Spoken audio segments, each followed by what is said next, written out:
Hello all. So today I will present the new wireless batteryless interface for XB4, XB5 push buttons and actuators. So basically, I guess all of you know already this product. So this is the ZBRT1. You have also the ZBRT2 push 3. So it's a batteryless wireless product that you can basically put together with a specific push button, which is only a specific push button adapted for this specific transmitter. So only one kind of push button can be used with this guy, and basically you can press release and you can send radio frames to a receiver, and the maximum range is basically 100 meters. So this product is actually very good, but a lot of limits. So let me introduce the new one. Now we are working together with the team on developing the new one. So this is the new ZBRT1, ZBRT2 transmitter. So it will fully substitute this guy. So in terms of performance, the performances are exactly the same. The mechanical performances, as well as the radio performances, electrical performances, EMC withstand, and all those kind of performances. But on top of that, as you can see, the form factor is three times smaller. This is basically the same as a regular contact. So what you can do with this new guy, on top of what you can already do with the existing one, is, for example, you can adapt this one for with any of our push buttons and selector switches heads, basically.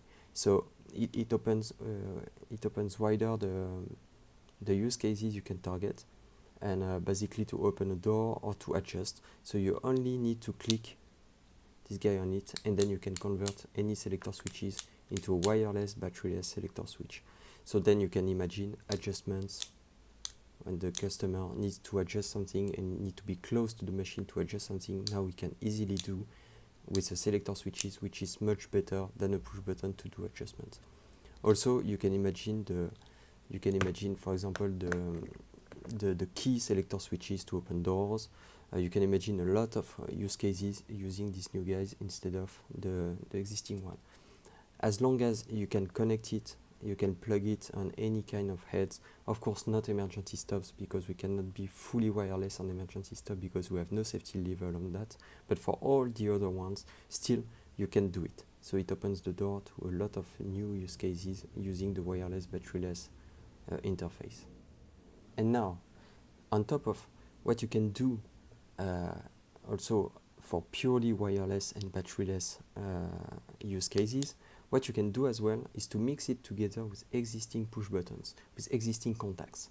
So, for example, let's say you have a push button which is already wired, so the machine is already wired, and you want to monitor this machine. You can simply monitor it. So, for example, know how many times the machine has been started every day, how many times it has been stopped, how many times or how long it has been on maintenance mode instead of regular mode, for example. You can do it without any PLC, pretty easily, without modifying anything on the cabling of the machine. You only need, so this is the machine already wired with the wire contacts. So the customer keep the full electrical wiring of its machine and the machine by itself behavior.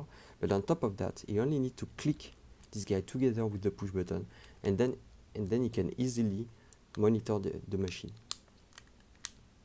So it's adding on top of the existing equipment a layer of monitoring.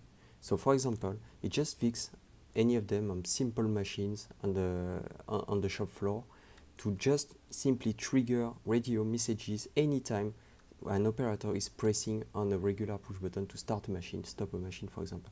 And at the end of the day, it can have a simple accumulation of data and then analyze the data about the machine efficiency and the machine productivity, for example. So this is the simplest way of adding a layer of monitoring, and of course connecting it together later on EcoStruxure, for example, EcoStruxure machine or EcoStruxure plant or factory, so that it can easily monitor a shop floor on low-end machines and very small and simple equipments. Also, you can do it together with an emergency stop, exactly the same way.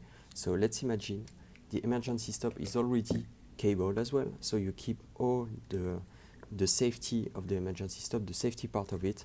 So simply cable, but you have many emergency stop on the floor, or for example, very long machine or conveying. And so again, by only adding this interface on top of the existing contact, so you can either put on the side if you have the space or on the top of it, then you can, while keeping the safety part of it, you can again monitor the emergency stop, and on top of that you can locate the emergency stop, because thanks to the single ID, so each and every transmitter has a specific ID. So with this ID, the customer can know exactly which one has been actuated on the shop floor or on the machine, and then can intervene or go directly to this point, or again monitor and know how many times an emergency stop has been done, how long does it take between the actuation of the emergency stop and the restart of the machine, for example. So we can run a lot of the data analysis of that. To do so, the simplest way is to connect this new transmitter with the Harmony Hub. So basically, one Harmony Hub can collect the data of 60 transmitters. So let's imagine an area in the shop floor, together with maybe a relay antenna to have the best radio signal ever on the shop floor, and then you can start collecting all this data and plug the Harmony Hub together with a edge control or HMI in order to analyze the data. And last but not least, so this new transmitter has been developed in a way that not only it's much more interesting than the existing one with the new form factor, but also it's very open. So we are developing at the same time, and you will see it on the market, maybe with a delay of 3-6 months on the market. So next year, accessories going together with this one. One of them is a visual feedback. With this visual feedback, which is basically a pilot light with the battery inside, the battery can last 10 years, up to 10 years, or 50,000 impulse. With this visual feedback, you only click it together with the transmitter. So very simple for the customer. And then you put it inside a illuminated head, and then you can collect the feedback. So basically, when you will press the push button, it will send the trigger to the receiver, and then the receiver will send back what we call a ACK, an acknowledgement, back to the transmitter, and the visual feedback will be highlighted for half a second, let's say, for a short period of time, so that the operator can know strictly if it worked. Of course, in most of use cases, when you see the action, so basically when you open a door, for example, so you press a push button to open a door, you can see what happens, so you know whether it worked or not.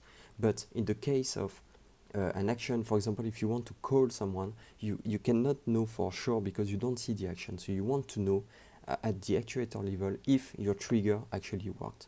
So with this new accessory, you can. Another accessory that we are developing right now is also to improve this product and to upgrade the level of cybersecurity. So today, the frame and the radio is strictly the same as the existing one, in order to be fully compatible with the existing receivers we have in place in many customers.